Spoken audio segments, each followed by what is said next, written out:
قال رب اشرح لي صدري ويسر لي أمري واحلل عقدة من لساني يفقه قولي. السلام علیکم ورحمۃ اللہ وبرکاتہ. الحمد للہ والصلاة والسلام علی رسول اللہ وعلی آلہ واصحابہ ومن والاه اما بعد. اللہ کے فضل و کرم سے ایک سلسلہ ہمارا شروع ختم ہوا اور یہ دوسرا سلسلہ درس کا شروع ہونے والا ہے. آج کے درس میں جس کتاب کو ہم پڑھیں گے اس کتاب کا نام ہے شروط لا الہ الا اللہ، یعنی ایسی کتاب جس میں لا الہ الا اللہ کے شروط بیان کیے گئے. اور یہ جو کتاب ہے یہ میرے استاد فضیلۃ الشیخ الدکتور عبدالرزاق البدر حفظہ اللہ کی کتاب. عبدالرزاق البدر اس کتاب کے کون ہیں؟ مؤلف ہیں. یہ کون ہے؟ شیخ عبدالرزاق البدر حفظہ اللہ شہر مدینہ کے سلفی علماء میں سے،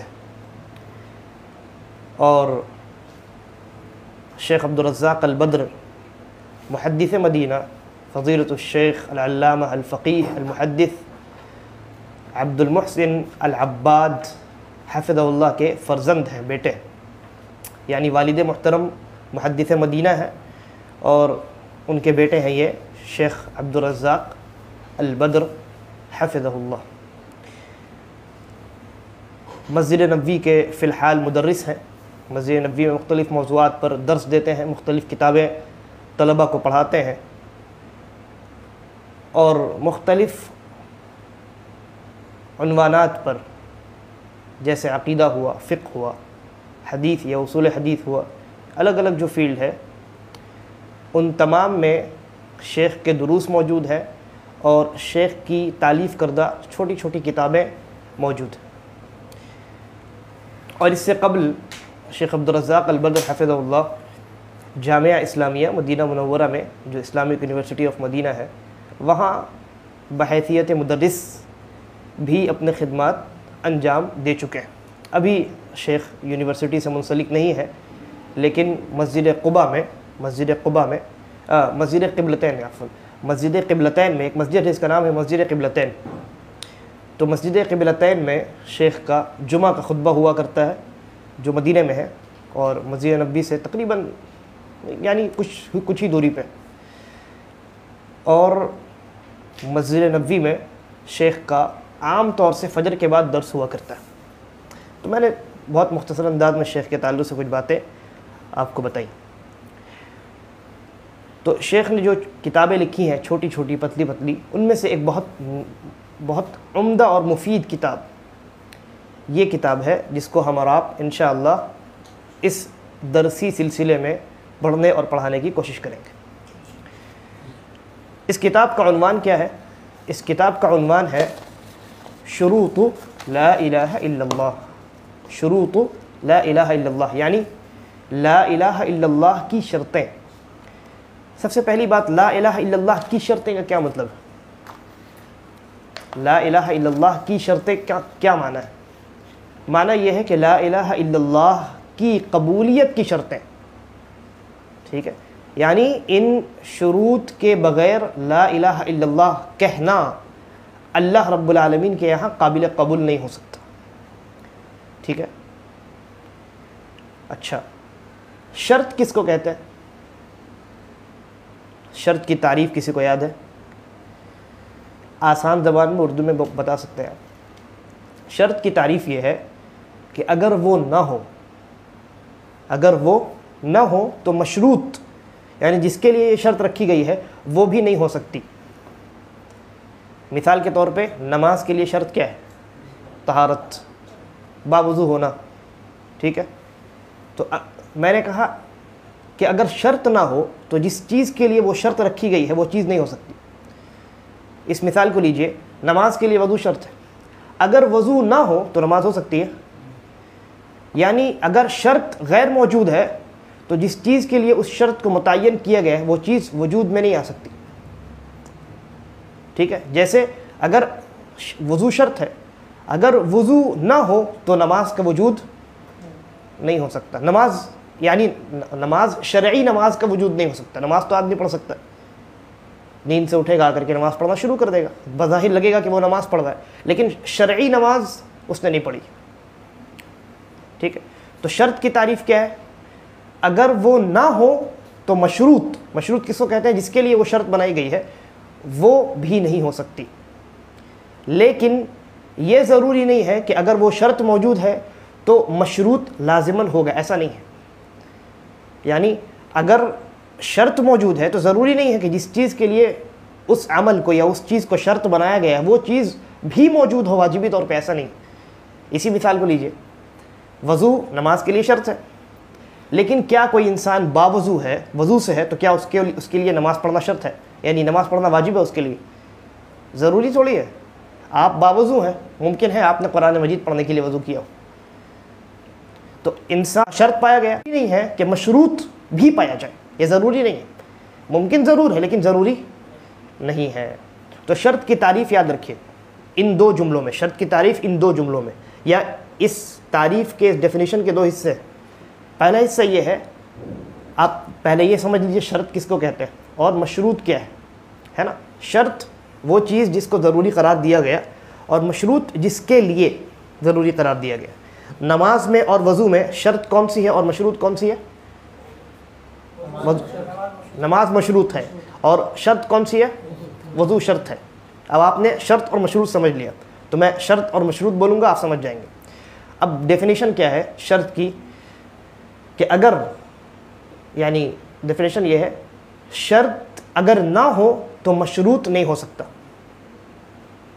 ٹھیک ہے، بہت آسان زبان میں آپ کو بتا رہا ہوں. شرط نہ ہو تو مشروط نہیں ہو سکتا، لیکن اگر شرط ہو تو ضروری نہیں ہے مشروط پایا جائے. ایک دم صاف معاملہ ہے. اگر نہ سمجھ میں آئے آپ بعد میں پوچھ سکتے ہیں، کوئی مسئلہ نہیں. تو اب دیکھیے کتاب کا عنوان ہے شروط لا الہ الا اللہ. لا الہ الا اللہ کی شرطیں، یعنی یہاں لا الہ الا اللہ کی ایک نہیں کئی شرطیں بیان کی جائیں گی. ٹھیک ہے، تو لا الہ الا اللہ کیا ہوا؟ مشروط ہوا. لا الہ الا اللہ مشروط ہوا، اور لا الہ الا اللہ جو مشروط ہے اس کی کئی شرطیں بیان کی جائیں گی. کیا مطلب ہوا؟ کہ اگر یہ شرطیں موجود نہیں ہوں تو لا الہ الا اللہ کا کوئی فائدہ نہیں. ٹھیک ہے، تو اب اس اعتبار سے اس کتاب کی اہمیت کا اندازہ لگائیے اور محسوس کیجئے کہ کتنی عظیم کتاب ہے، اور اس کتاب میں جو باتیں بیان کی گئی ہیں ان کا جاننا کتنا ضروری ہے.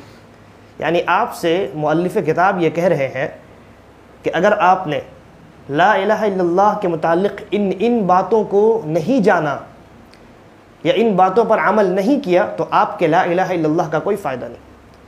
آپ کا زبان سے لا الہ الا اللہ کہنا، سننا، پڑھنا، لکھنا قابل قبول نہیں ہے. رد کر دیا جائے گا، ردی کی ٹوکری میں ڈال دیا جائے گا، کوئی فائدہ نہیں. لہذا لا الہ الا اللہ کو قابل قبول بنانے کے لیے ان شرطوں کا جاننا ضروری ہے. اتنی بات صاف ہے. اب ہم کتاب کو پڑھنا شروع کرتے ہیں. کتاب کو شیخ رحمہ اللہ، شیخ حفظہ اللہ نے اس طریقے سے شروع کیا ہے. سب سے پہلے اللہ کی حمد و ثنا بیان کی، کہا الحمدللہ وحدہ، تمام تعریفیں ایک اللہ کے لیے ہے، اکیلے تنہا. والصلاۃ والسلام، اور درود نازل ہو، رحمت اللہ کی نازل ہو اور سلامتی نازل ہو کس پر؟ علی، وعلیکم السلام ورحمۃ اللہ، من لا نبی بعدہ، کہ جس کے بعد کوئی نبی نہیں، یعنی نبی اکرم محمد رسول اللہ صلی اللہ علیہ وسلم. وعلی آلہ وصحبہ وبعد، اور آپ کے خاندان پر اور آپ کے ساتھیوں پر، جن سے مراد صحابہ کرام، ان تمام لوگوں پر اللہ کی رحمتیں، اللہ کی سلامتی نازل ہو. کہا وبعد، اور اس کے بعد. اب یہ جب انہوں نے اللہ کی حمد و ثنا بیان کر لی، نبی اکرم صلی اللہ علیہ وسلم اور آپ کے ساتھیوں پر، آپ کے خاندان پر درود و سلام پڑھ لیا، اب اس کے بعد اصل کتاب کو شروع کرتے ہیں. تو مؤلف کتاب کہتے ہیں اعلم اخ الاسلام ارشدک اللہ لطاعتہ، کہ اے میرے اسلام کے بھائی، اسلامی بھائی، اللہ تبارک و تعالی آپ کو اپنی اطاعت کی جانب آپ کی رہبری کرے، ووفقک لمحبتی، اور اپنی محبت کی توفیق آپ کے دل میں پیدا کرے، یعنی آپ اپنے رب سے محبت کرنے لگ جائیں، یہ توفیق آپ کے دل میں پیدا کریں۔ جان لیجئے، دیکھیے یہ جملہ، اور اس سے پہلے جو درس ہوا کون سا درس تھا؟ القواعد الاربع۔ القواعد الاربع کا جو مقدمہ تھا، اس مقدمے میں بھی اس کتاب کے جو مؤلف تھے شیخ الاسلام محمد ابن عبد الوہاب رحمہ اللہ، انہوں نے بھی اپنی کتاب کو کتنی ساری دعاؤں کے ذریعے سے شروع کیا تھا۔ یعنی کتاب جو پڑھنے والا انسان ہو، مؤلف نے اس کو بہت ساری دعائیں دی ہیں، اور اس بہترین انداز کے ساتھ کتاب کو شروع کیا۔ تو کہا کہ اعلم اخ الاسلام، اے میرے اسلامی بھائی، اللہ آپ کو اپنی اطاعت کی اور اپنے محبت کی توفیق دے۔ آپ جان لیجئے، کیا جان لیجئے؟ ان خیر الکلمات واعظمها وانفعها واجلها کلمۃ التوحید۔ کہا کہ آپ یہ جان لیجئے کہ سب سے بہترین کلمہ اور سب سے عظیم کلمہ اور سب سے زیادہ نفع دینے والا، فائدہ پہنچانے والا کلمہ اور سب سے زیادہ باعظمت کلمہ کلمۃ التوحید، لا الہ الا اللہ، توحید کا کلمہ ہے، اور وہ کون سا ہے؟ لا الہ الا اللہ ہے۔ 3-4 کلمات میں، 3-4 جملوں میں مؤلف کتاب نے لا الہ الا اللہ کے تمام فضائل کو بیان کر دیا۔ پہلی چیز، لا الہ الا اللہ تمام کلمات میں سب سے بہتر ہے، اس سے بہتر کوئی کلمہ موجود نہیں۔ نبی اکرم صلی اللہ علیہ وسلم کا فرمان یاد کیجئے، آپ نے کیا فرمایا تھا؟ افضل الذکر لا الہ الا اللہ۔ اللہ تبارک و تعالی کی آپ ذکر جتنے انداز میں کر سکتے ہیں، اور اللہ کے ذکر کے لیے، اللہ کو یاد کرنے کے لیے آپ جتنے الفاظ اور جس طرح کے الفاظ استعمال کر سکتے ہیں، ان تمام الفاظ میں، ان تمام کلمات میں سب سے بہتر کلمہ لا الہ الا اللہ۔ آپ اللہ کو اگر یاد کرنا چاہتے ہیں تو سب سے بہتر کلمہ یاد کرنے کے لیے کون سا ہے؟ لا الہ الا اللہ، اور اس کی بے شمار فضیلت قرآن و حدیث کے اندر وارد ہے۔ کہا وَأَعْظَمِهَا، اور سب سے عظیم کلمہ ہے، سب سے عظیم کلمہ ہے، اس لیے کہ مسلمان کی پوری زندگی اسی کلمے پر منحصر ہے، یہی کلمہ مسلمان کی زندگی کی بنیاد ہے۔ اور کہا وَأَنْفَعِهَا، اور سب سے زیادہ نفع پہنچانے والا اگر کوئی کلمہ ہے، کوئی جملہ ہے، تو لا الہ الا اللہ ہے، دنیا میں بھی اور آخرت میں بھی۔ لا الہ الا اللہ کے اقرار کے ساتھ انسان دنیا میں مسلمان ہوتا ہے، اور اسی لا الہ الا اللہ کو اس کے شروط کے ساتھ ماننے اور اس کے تقاضوں کو عمل کرنے کی صورت میں انسان قیامت کے دن کامیابی حاصل کرتا ہے۔ لہذا اس کلمے سے زیادہ فائدہ دینے والا کوئی کلمہ انسان کو نہیں۔ انسان اللہ کی حمد و ثنا بیان کر سکتا ہے، تعریف کر سکتا ہے، لیکن اگر اس کے اندر لا الہ الا اللہ موجود نہ ہو تو ایسی صورت میں اس کی تسبیح کا، اس کی تحمید کا، اس کی نماز کا، اس کی زکوٰۃ کا کوئی فائدہ نہیں۔ اچھا، اس کے بعد کہا وہ اجلھا، اور سب سے باعظمت ہے، فہی العروۃ الوثقی، لہذا یہی لا الہ الا اللہ جو ہے یہ العروۃ الوثقی ہے۔ العروہ کہتے ہیں کڑی کو، کڑی سمجھتے ہیں نا، دروازے میں جو کڑی لگی ہوتی ہے، اس کو پکڑ کر کے انسان اگر بہت بھاری دروازہ ہو تو اسی ایک کڑی کے ذریعے سے انسان پورے دروازے کو کھول سکتا ہے۔ اور یہ کڑی کیسی ہے؟ الوثقی، بہت مضبوط کڑی ہے۔ تو مؤلف کتاب نے کہا لا الہ الا اللہ جو ہے یہی در حقیقت سب سے مضبوط کڑی ہے، اور اس کڑی کو تھامنے کا اللہ تبارک و تعالی نے قرآن مجید میں حکم دیا ہے۔ کہا فَمَن يَكْفُرْ بِالطَّاغُوتِ وَيُؤْمِن بِاللَّهِ فَقَدِ اسْتَمْسَكَ بِالْعُرْوَةِ الْوُثْقَىٰ، کہ جس نے طاغوت کا انکار کیا، ان تمام معبودات کا انکار کر دیا جن کی اللہ کے علاوہ عبادت کی جاتی، اور اللہ پر ایمان لایا، اور اللہ پر ایمان لانے میں جو بنیاد ہے، یعنی جس بنیاد پر انسان اللہ پر ایمان لانے والا کہلاتا ہے، وہ در حقیقت یہی ہے لا الہ الا اللہ۔ تو اللہ رب العالمین نے کہا جس نے طاغوت کا انکار کیا اور اللہ پر ایمان لایا فقد استمسک بالعروۃ الوثقی، تو اس نے مضبوط کڑے کو تھام لیا، لا انفصام لہا، اب اس سے وہ کڑا چھوٹنے والا نہیں۔ مؤلف کتاب نے کہا فہی العروۃ الوثقی، یہی لا الہ الا اللہ جو ہے یہی مضبوط کڑا ہے، وہی کلمۃ التقوی، اور تقوی کا یہی کلمہ ہے۔ یعنی کیا مطلب ہوا تقوی کا کلمہ کا؟ کیا مطلب ہوا؟ یعنی انسان کی جو پرہیزگاری ہے، انسان کا جو تقوی ہے، اس کی بنیاد یہ کلمہ ہے۔ اگر انسان بظاہر بہت پرہیزگار ہے لیکن یہ کلمہ اس کی زندگی میں موجود نہیں ہے، اس کے تقوی کا کوئی اعتبار نہیں۔ کوئی انسان بہت راتوں کو جاگ کر کے نماز پڑھنے والا ہے، روزہ رکھنے والا ہے، عبادات میں دن بھر مشغول رہنے والا ہے نا، لیکن اس کی زندگی میں یہ کلمہ موجود نہیں، اس کلمہ کے تقاضے موجود نہیں، یہ کلمہ جن جن چیزوں کو چاہتا ہے وہ تمام چیزیں موجود نہیں، ایسی صورت میں اس انسان کے تقوی کا کوئی معیار ہی نہیں ہے اس تقوی۔ لہذا اگر اس تقوی کو وزنی بنانا ہے، قابل اعتبار بنانا ہے، تو اس کلمے کا زندگی میں ہونا لازمی اور ضروری ہے۔ اور کہا وہی اعظم ارکان الدین، اور یہی کلمہ دین کے جتنے پلرز ہیں، جتنے ارکان ہیں، ان میں سب سے عظیم پلر ہے۔ دین کے کتنے پلر ہیں؟ اسلام کے کتنے پلرز ہیں؟ 5 ہیں۔ ان 5 میں سب سے پہلا اور سب سے امپورٹنٹ کون سا ہے؟ یہی لا الہ الا اللہ ہے، اس بات کی گواہی دینا کہ اللہ کے علاوہ کوئی معبود برحق نہیں، لا الہ الا اللہ۔ اور اس کے ساتھ ساتھ نبی اکرم صلی اللہ علیہ وسلم کی رسالت کی گواہی بھی لازم ہوتی ہے۔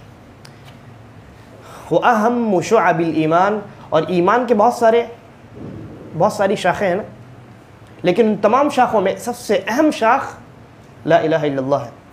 وَهِيَ سَبِيلُ الْفَوْزِ بِالْجَنَّةِ وَالنَّجَاةِ مِنَ النَّارِ، اور یہی لا الہ الا اللہ جو ہے یہ جنت کو کامیابی کی صورت میں حاصل کرنے کا راستہ ہے اور جہنم سے بچنے کا راستہ ہے۔ یعنی اس راستے پہ انسان چلے گا تو اس کو کامیابی حاصل ہوگی، اور کامیابی کون انسان حاصل کرتا ہے؟ اللہ رب العالمین نے کہا فَمَنْ زُحْزِحَ عَنِ النَّارِ وَأُدْخِلَ الْجَنَّةَ فَقَدْ فَازَ، جسے آگ سے بچا لیا گیا اور جنت میں داخل کر دیا گیا، در حقیقت وہی کامیاب ہے۔ تو مؤلف کتاب کہتے ہیں یہی وہ کلمہ ہے کہ اگر اس کلمے کے بتائے ہوئے راستے پر انسان چلا تو کامیاب ہو جائے گا۔ کیا مطلب ہوا؟ جہنم سے بچا لیا جائے گا اور جنت میں داخل کر دیا جائے گا۔ اور کہا لِأَجْلِهَا خَلَقَ اللَّهُ الْخَلْقَ، اسی کلمے کی وجہ سے، اسی کلمے کی بنیاد پر اللہ رب العالمین نے تمام مخلوقات کو پیدا کیا، اس لیے کہ اس کلمے کے اندر جو بات بتائی گئی ہے وہی بات انسان کی پیدائش کا مقصد ہے۔ اس کلمے میں کون سی بات بتائی گئی؟ لا الہ الا اللہ، اللہ کے علاوہ کوئی معبود برحق نہیں ہے۔ یعنی انسانیت کو یہ حکم دیا گیا ہے کہ اپنی زندگی صرف اللہ کی عبادت میں گزارو، اور یہی تو انسان کی پیدائش کا مقصد ہے۔ اللہ رب العالمین نے کیا فرمایا؟ وَمَا خَلَقْتُ الْجِنَّ وَالْإِنسَ إِلَّا لِيَعْبُدُونَ، کہ میں نے جن و انس کو صرف اپنی عبادت کے لیے پیدا کیا، وہ عبادت جو توحید والی عبادت ہوتی ہے، جس کے اندر تمام معبودان باطلہ کا انکار ہوتا ہے اور اللہ رب العالمین کی عبادت کا اقرار ہوتا ہے۔ اور کہا وَأَنزَلَ الْكُتُبَ وَأَرْسَلَ الرُّسُلَ، اور اسی کلمے کو قائم کرنے کے لیے اللہ رب العالمین نے تمام رسولوں کو بھیجا اور تمام کتابوں کو نازل کی، جتنے رسول ہیں۔ اللہ رب العالمین نے کہا وَلَقَدْ بَعَثْنَا فِي كُلِّ أُمَّةٍ رَسُولًا أَنِ اعْبُدُوا اللَّهَ وَاجْتَنِبُوا الطَّاغُوتَ، ہم نے ہر امت میں رسول بھیجا اور ان تمام کو یہ حکم تھا کہ وہ لوگوں کو یہ پیغام دیں کہ صرف ایک اللہ کی عبادت کرو اور تمام معبودان باطلہ کا انکار کرو۔ یعنی رسولوں کا جو سلسلہ قیامت تک چلے گا، یعنی یہ سلسلہ تو ختم ہو چکا ہے نبی اکرم صلی اللہ علیہ وسلم پر، تو شروع دنیا سے لے کر نبی اکرم صلی اللہ علیہ وسلم تک نبیوں کا جو سلسلہ، رسولوں کا جو سلسلہ چلا، اور آخری نبی محمد الرسول اللہ صلی اللہ علیہ وسلم پر ختم ہو گیا، جن کی رسالت قیامت تک ہے۔ اور ان تمام انبیاء میں سے بہت سارے انبیاء، بہت سارے نبیوں کو، بہت سارے رسولوں کو اللہ نے کتابیں عطا کی، چھوٹے چھوٹے صحیفے عطا کیے، حضرت ابراہیم کو، حضرت موسیٰ کو، ہے نا۔ ان تمام چیزوں کو دنیا میں بھیجنے کا ایک ہی مقصد تھا، اور وہ یہ تھا کہ انسانوں کو ایک اللہ کی توحید کی جانب بلایا جائے۔ ہر نبی نے آ کر کے یہی پیغام دیا اس کے بعد کہا وہی کلمۃ الشہادہ ومفتاح دار السعادہ، کہ یہی وہ کلمہ ہے جسے آپ کلمہ شہادہ کہتے ہیں۔ جب تک انسان اس کلمے کی گواہی نہ دے، اس بات کی گواہی نہ دے کہ لا الہ الا اللہ، اللہ کے علاوہ کوئی معبود برحق نہیں ہے، وہ انسان مسلمان نہیں ہو سکتا۔ ومفتاح دار السعادہ، اور دار السعادہ نیک بختی کا گھر، یعنی اس سے مراد کیا ہے؟ آخرت، جنت میں یا آخرت میں کامیابی حاصل کرنے کی جو چابی ہے وہ یہی کلمہ ہے۔ ان دونوں جملوں میں غور کیجئے، کہا وہی کلمۃ الشہادہ، یہی کلمہ شہادت والا کلمہ ہے جس کے ذریعے سے انسان اسلام میں داخل ہوتا ہے، اور یہی کلمہ ہے جس کے بنیاد پر انسان آخرت میں کامیابی حاصل کرے گا، یعنی آخرت میں جو جنت ملنے والی ہے اس کی یہ چابی ہے، یہ کلمہ یہ چابی ہے۔ اگر یہ کلمہ نہ ہو تو جنت کا دروازہ نہیں کھل سکتا۔ گویا انسان جب اسلام میں داخل ہوتا ہے تو بھی اس کلمے کو انسان اپنے زبان سے دہراتا ہے، اقرار کے ساتھ، تصدیق کے ساتھ اور تمام شروط کے ساتھ۔ اور جب انسان اس دنیا کو چھوڑ رہا ہوتا ہے اس موقع پر بھی نبی اکرم صلی اللہ علیہ وسلم نے ارشاد فرمایا لقنوا موتاکم لا الہ الا اللہ، اپنے مردوں کو، یعنی جن کا ابھی انتقال ہو رہا ہے، انتقال ہوا نہیں ہے، حالت مرگ میں ہے، اب روح نکل جائے گی، وہاں انہیں تلقین کرو لا الہ الا اللہ کی، تاکہ ان کا جو آخری کلمہ ہو وہ یہی کلمہ ہو لا الہ الا اللہ۔ تو اسلام میں داخلے کے لیے بھی اس کلمے کی حاجت ہے، اور مسلمان جب دنیا سے جا رہا ہو تو وہاں بھی شریعت نے اس بات کی تلقین کی ہے کہ اس کے زبان پر جو آخری کلمہ جاری ہو وہ یہی کلمہ۔ اندازہ لگائیے اس کلمے کی اہمیت کیا ہے۔ اس کے بعد کہا وہی اصل الدین و اساسہ، یہی کلمہ دین کی بنیاد ہے اور دین کی اصل ہے، ورأس امرہ، اور دین یعنی رأس الامر کس کو کہتے ہیں؟ رأس کہتے ہیں سر کو، ہے نا؟ انسان کی باڈی میں سب سے زیادہ اہم چیز کیا ہے؟ سر ہے، اسی سے سوچتا ہے انسان، اسی سے فیصلے کرتا ہے نا؟ آنکھ وہیں پہ ہے، ناک وہیں پہ ہے، کان وہیں پہ ہے، اور اسی سے پورا نظام جو ہے انسان کے جسم کا کنٹرول ہوتا ہے۔ تو اگر یہ کہا جائے کہ ھذا رأس الامر، کہ یہ چیز جو ہے یہ اس معاملے کا سر ہے، یعنی اس معاملے میں سب سے زیادہ اہم چیز ہے، اگر یہ صحیح ہے تو پورا معاملہ صحیح ہے، اگر یہ غلط ہے پورا معاملہ چوپٹ ہے۔ اور اللہ رب العالمین کا یہاں قول ذکر کیا، کہا شہید اللہ رب العالمین نے گواہی دی، کس بات کی گواہی؟ انہ لا الہ الا ہو، اس بات کی گواہی خود اللہ نے دی ہے، ابھی اللہ کی بات ہو رہی ہے۔ کہا شہید اللہ، خود اللہ گواہی دیتا ہے، انہ لا الہ الا ہو، کہ اس کے علاوہ کوئی معبود برحق نہیں ہے، والملائکہ، اور اللہ کی گواہی کے بعد فرشتے بھی اسی بات کی گواہی دیتے ہیں، وَأُولُو الْعِلْمِ، اور اہل علم، اہل معرفت، اہل بصیرت، جو دنیا میں نالج والے لوگ ہیں، حقیقی نالج جن کے پاس ہے، جو اہل علم ہے، علماء ہیں، وہ بھی اسی بات کی گواہی دیتے ہیں کہ اللہ کے علاوہ کوئی معبود برحق نہیں ہے، قائما بالقسط، اور اللہ تبارک و تعالی انصاف کے ساتھ قائم ہے، لا الہ الا ہو، اس کے علاوہ کوئی معبود برحق نہیں، کس کے علاوہ؟ جو عزیز ہے اور جو حکیم ہے۔ یہ اللہ کی دو صفتوں کا بیان ہوا، اس پر تفصیل میں نہیں جائیں گے۔ یعنی اس آیت کے اندر اللہ تبارک و تعالی نے لا الہ الا اللہ کی اہمیت کو بیان کیا، اور اس کی اہمیت کے لیے اتنا ہی کافی ہے کہ اللہ خود اس بات کی گواہی دے رہا ہے، پھر اللہ کے ساتھ ساتھ فرشتے گواہی دے رہے ہیں، پھر فرشتوں کے ساتھ ساتھ انسانوں میں جو اہل علم ہیں، جن کے پاس حقیقی علم ہے، وہ بھی اسی بات کی گواہی دے رہے ہیں۔ یہ اس بات کی دلیل ہے کہ جس چیز کی گواہی دی جا رہی ہے وہ کتنا زیادہ اہمیت والا ہے۔ اس کے بعد مؤلف کتاب کہتے ہیں وَالنُّصُوصُ الْوَارِدَةُ فِي فَضْلِهَا وَأَهْمِيَّتِهَا وَعِظَمِ شَأْنِهَا كَثِيرَةٌ جِدًّا، اور اس کے علاوہ بھی جتنی فضیلتیں بیان کی ہیں، ایک ایک جملے میں ایک ایک فضیلت مؤلف نے بیان کر دی، کہتے ہیں ان فضیلتوں کے علاوہ اس کلمے کی فضیلت میں اور اس کی اہمیت میں اور اس کے عظیم ہونے میں بہت ساری دلیلیں وارد ہیں فی الکتاب والسنہ، اللہ رب العالمین کے کتاب میں اور سنت میں، یعنی نبی اکرم صلی اللہ علیہ وسلم کی حدیث میں۔ قال شیخ الاسلام ابن تیمیہ رحمہ اللہ، شیخ الاسلام ابن تیمیہ رحمہ اللہ کہتے ہیں، شیخ الاسلام ابن تیمیہ کون ہیں؟ اہل السنہ کے بہت بڑے امام ہیں۔ یہ کہتے ہیں وفضائل هذه الكلمة وحقائقها وموقعها من الدين فوق ما يصفه الواصفون ويعرفه العارفون۔ ابن تیمیہ رحمہ اللہ کہتے ہیں کہ اس کلمے کی فضیلت اور اس کلمے کی حقیقت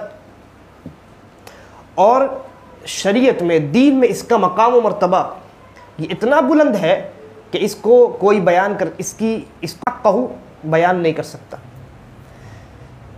اور اس کو جاننے والے جتنے لوگ ہیں وہ کمپلیٹلی 100% اس کو جان لے، یہ بہت مشکل ہے۔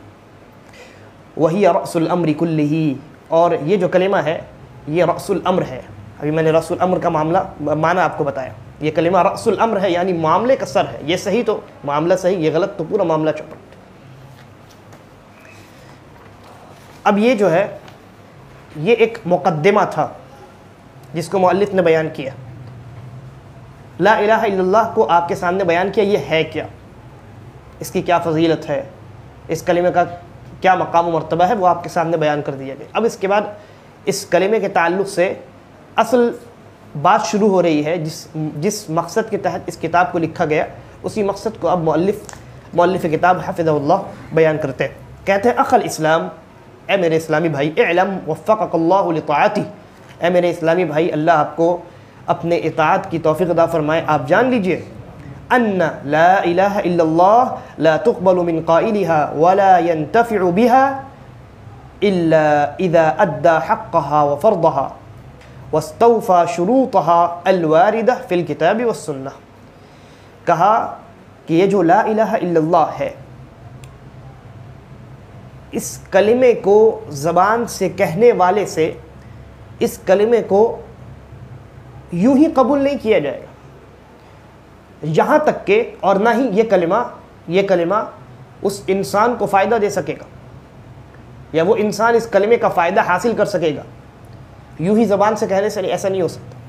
بلکہ کہا الا، لیکن اگر اس کلمے کا فائدہ حاصل کرنا ہے، اس کلمے کو قابل قبول بنانا ہے، تو ایسی صورت میں اس کا حق ادا کرنا پڑے گا، اور کتاب و سنت میں اس کے جتنے شروط بیان کیے گئے ہیں ان تمام شروط کو پورا کرنا پڑے گا، کیونکہ میں نے شروط کے تعلق سے کیا بتایا، اگر شروط نہیں ہے تو مشروط نہیں ہو سکتا۔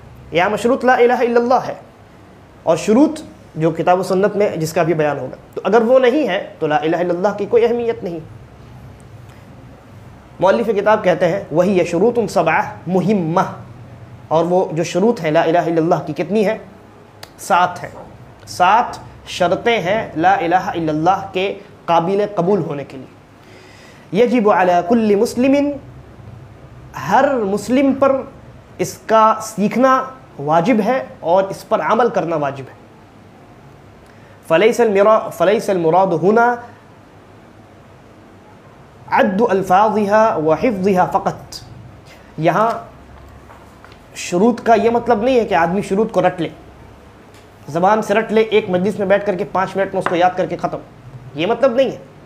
بلکہ مطلب کیا ہے، اور مؤلف کتاب کہتے ہیں فکم من عام اجتمعت فیہ والتزمها ولو قیل له اعددها او اعددها لم يحسن ذلك۔ بہت سارے ایسے لوگ ہیں کہ جنہوں نے اس کو یاد کر لیا، اور جب ان سے کہا گیا کہ ذرا بتائیے وہ 7 شروط کون کون سے ہیں، تو پھر وہ بتا نہ سکے۔ کیوں بتا نہ سکے؟ یاد تو کیا تھا لیکن بھول گئے۔ یاد کرنے کے بعد اس کو یاد رکھنے کے لیے کیا کرنا پڑے گا؟ اس کے اوپر عمل کرنا پڑے گا۔ وَكَمْ مِنْ حَافِظٍ لِأَلْفَاظِهَا يَجْرِي فِيهَا كَالسَّهْمِ وَتَرَاهُ يَقَعُ كَثِيرًا فِي مَا يُنَاقِضُهَا، کہا کہ اور بہت سارے ایسے لوگ ہیں جنہوں نے لا الہ الا اللہ کو بھی یاد کر لیا، لا الہ الا اللہ کے جو شروط ہیں 7 شروط ان کو بھی یاد کر لیا، اور ایسے یاد کیا ہے کہ آپ ان کو دیکھیں گے جیسے تیر چلتی ہے ویسے ان کے زبان سے 7 شروط ایک سانس میں ادا ہو جاتے ہیں، لیکن وَتَرَاهُ يَقَعُ فِيهَا كَثِيرًا مَا يُنَاقِضُهَا، لیکن آپ ان کو دیکھیں گے کہ لا الہ الا اللہ کے جو شروط ہیں یا اس کے جو تقاضے ہیں ان کو سب یاد ہیں، لیکن اس کے باوجود وہ کام کرتے ہیں جو لا الہ الا اللہ کے خلاف ہے۔ فالمطلوب اذن، لہذا ہونا کیا چاہیے؟ العلم والعمل، لہذا مطلوب جاننا اور اس پر عمل کرنا دونوں ایک ساتھ ہے، معاً دونوں ایک ساتھ، کیونکہ آپ عمل نہیں کر سکتے یہاں تک کہ آپ جان نہ لیں، اور اگر آپ نے جان لیا ہے تو پھر عمل ضروری ہے، ورنہ یہ علم ختم ہو جائے گا، تو دونوں ایک ساتھ کرنا ہے، ان شروط کو جاننا بھی ہے، سیکھنا بھی ہے، اور پھر ان شروط پر عمل بھی کرنا ہے، تبھی یہ شروط آپ کے ذہن میں آپ کے دل میں باقی رہیں گے، ورنہ بھول جائیں گے۔ تاکہ آپ جب اس پر عمل کریں اور اس کو جان لیں، لِتَكُونَ مِنْ أَهْلِ لَا إِلَهَ إِلَّا اللَّهِ صِدْقًا وَمِنْ أَهْلِ الْكَلِمَةِ التَّوْحِيدِ حَقًّا، تاکہ جب آپ اس کو جان لیں اور اس پر عمل کریں تو آپ کا شمار حقیقی معنی میں جو اہل التوحید ہیں، لا الہ الا اللہ کہنے والے جو سچے لوگ ہیں ان میں ہو۔ وَالتَّوْفِيقُ بِيَدِ اللَّهِ وَحْدَهُ، اور اللہ رب العالمین ہی کے ہاتھ میں توفیق ہے، یعنی انسان پڑھ سکتا ہے، کوشش کر سکتا ہے، لیکن سیدھے راستے پر چلنے کی توفیق دینا، لا الہ الا اللہ ہم پڑھ رہے ہیں، اس کے شروط ہیں، اس کے تقاضے ہیں، ان کو پورا کرنے کی توفیق جو ہے یہ اللہ دے سکتا ہے۔ میں کیا کر سکتا ہوں؟ آپ کو پڑھ کر کے سنا سکتا ہوں، دکھا سکتا ہوں یہ راستہ ہے، لیکن اس راستے پر چلنے کی توفیق دینے والا کون ہے؟ وہ اللہ رب العالمین کی ذات۔ کیا مطلب ہوا؟ یعنی آپ علم کے ساتھ ساتھ دعا کو بھی لازم پکڑیں، سیکھنے کے بعد یہ دعا بھی کرتے رہیں کہ اللہ تبارک و تعالی ہمیں اس علم پر باقی رکھے باعمل بنا کر۔ اس کے بعد کہتے ہیں وقد اشار سلفنا الصالح قدیما الى اہمیت شروط لا الہ الا اللہ ووجوب الالتزام بها۔ مؤلف کتاب شیخ عبد الرزاق البدر حفظہ اللہ کہتے ہیں کہ ہمارے جو سلف الصالح گزر چکے ہیں صحابہ کرام سے لے کر کے، یعنی انہوں نے قدیماً کا لفظ استعمال کیا ہے، اس سے مراد صحابہ کرام اور تابعین وغیرہ کا زمانہ ہے، نبی اکرم صلی اللہ علیہ وسلم کے بعد صحابہ کا زمانہ، پھر تابعین کا زمانہ۔ تو اس زمانے میں جو لوگ موجود تھے، صحابہ تھے، تابعین تھے، انہوں نے لا الہ الا اللہ کی اہمیت کو بیان کیا اور اس کے شروط کی اہمیت کو بیان کیا۔ لا الہ الا اللہ کے جتنے شروط ہیں ان شروط کی اہمیت کو بیان کیا کہ ان کا پایا جانا کتنا ضروری ہے، ووجوب الالتزام بها، اور اس کو پکڑے رکھنا کتنا ضروری ہے اس کو بھی بیان کیا۔ ومن ذلك، ایک مثال دیتے ہیں شیخ، کہتے ہیں ما جاء عن الحسن البصری رحمہ اللہ انه قیل له، کہ حضرت حسن البصری رحمہ اللہ یہ تابعی ہیں، ان سے کہا گیا ان ناسا یقولون من قال لا الہ الا اللہ دخل الجنہ، ان سے کہا گیا کہ لوگ کہتے ہیں کہ جس نے لا الہ الا اللہ کہا وہ جنت میں داخل ہوگا۔ اور لوگ کیوں کہتے ہیں؟ کیونکہ حدیث موجود ہے، اللہ کے نبی صلی اللہ علیہ وسلم کا فرمان انہی الفاظ میں موجود ہے کہ جس نے لا الہ الا اللہ کہا تو وہ جنت میں داخل ہوگا۔ بعض روایات کے اندر اس کے اوپر آگ حرام کر دی جائے گی، اس طرح کی بہت ساری روایات۔ تو حسن البصری رحمہ اللہ سے کہا گیا کہ لوگ کہتے ہیں کہ جس نے لا الہ الا اللہ کہا دخل الجنہ، تو وہ جنت میں داخل ہو گیا۔ تو حسن البصری رحمہ اللہ نے اس حدیث کی شرح کی اور اس حدیث کو ایکسپلین کیا کہ اس حدیث کا کیا معنی ہے۔ کہا من قال لا الہ الا اللہ، جس نے لا الہ الا اللہ کہا، فأدى حقها وفرضها، اور لا الہ الا اللہ کے حق کو ادا کیا، اور لا الہ الا اللہ کا جو فرض ہے، یعنی لا الہ الا اللہ ہم سے جو جس چیز کا مطالبہ کرتی ہے اس کو ادا کیا، دخل الجنہ، تب وہ جنت میں داخل ہوگا۔ کیا مطلب ہوا؟ صرف لا الہ الا اللہ کو آپ نے یاد کر لیا، اس کا معنی سمجھ لیا، کافی نہیں ہے، کافی نہیں ہے۔ لہذا نبی اکرم صلی اللہ علیہ وسلم کا وہ فرمان کہ جس نے لا الہ الا اللہ کہا وہ جنت میں داخل ہوا، اس کا معنی کیا ہے؟ جس نے لا الہ الا اللہ کہا، اس کے شروط کو پورا کیا، اس کے تقاضوں کو پورا کیا، تب جا کر وہ جنت میں داخل ہو، ایسے نہیں۔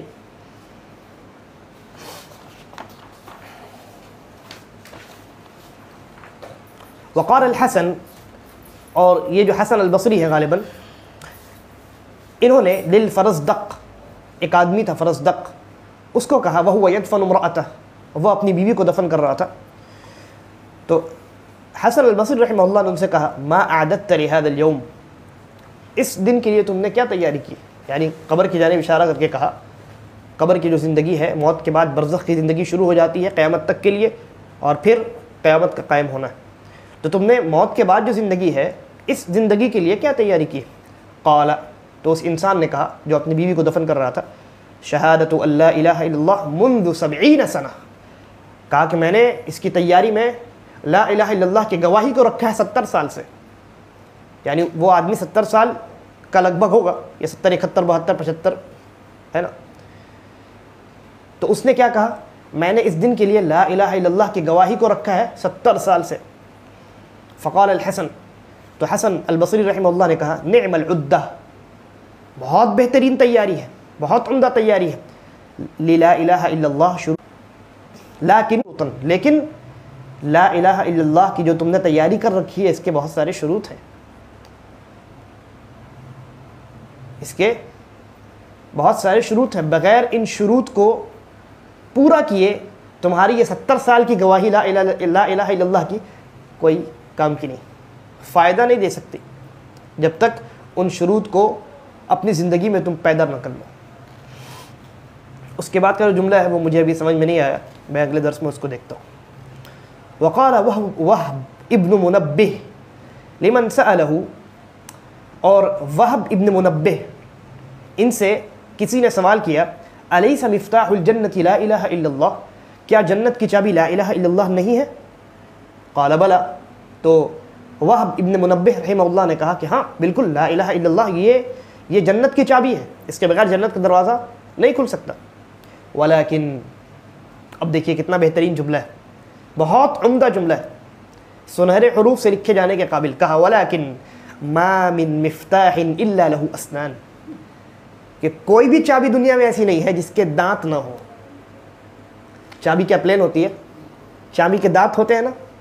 کہا جو لا الہ الا اللہ ہے یہ جنت کی چابی تو ہے، لیکن تم کیا سمجھتے ہو اس کے دانے نہیں ہیں. ما من مفتاح الا له اسنان، ہر چابی کے دانت ہوتے ہیں. فَإِنْ أَتَيْتَ بِمِفْتَاحٍ لَهُ أَسْنَانٌ فُتِحَ لَكَ، لہذا یہ جو چابی ہے جنت کی، اگر تم نے ایسی چابی لائی جس میں دانت موجود ہو تو تمہارے لیے جنت کھول دی جائے گی. وَإِلَّا لَمْ يُفْتَحْ لَكَ، اور اگر تم نے ایسی چابی لائی جو پلین ہو، اس میں دانت ہی نہ ہو، تو پھر جنت کہاں سے کھلے گی؟ ہے نا. تو یہ جو چابی ہے یہ کیا ہے؟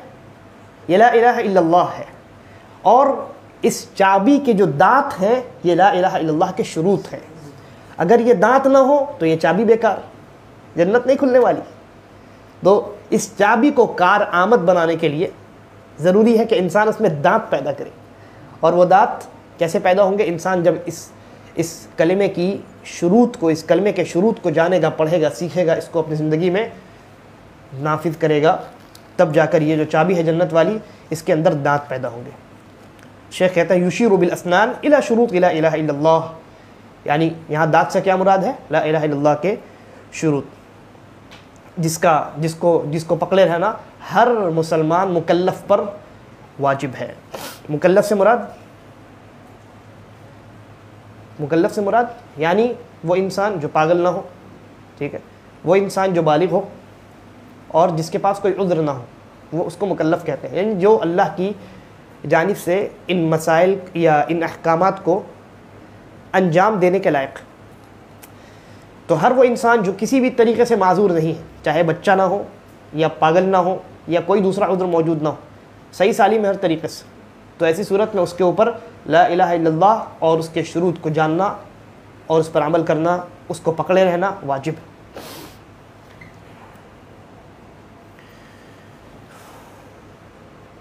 میرے خیال سے آج کے لیے اتنا کافی ہے. انشاءاللہ اگلے درس میں ہم لا الہ الا اللہ کے شروط کو ایک ایک کر کے بیان کرنا شروع کریں گے. کافی ہے.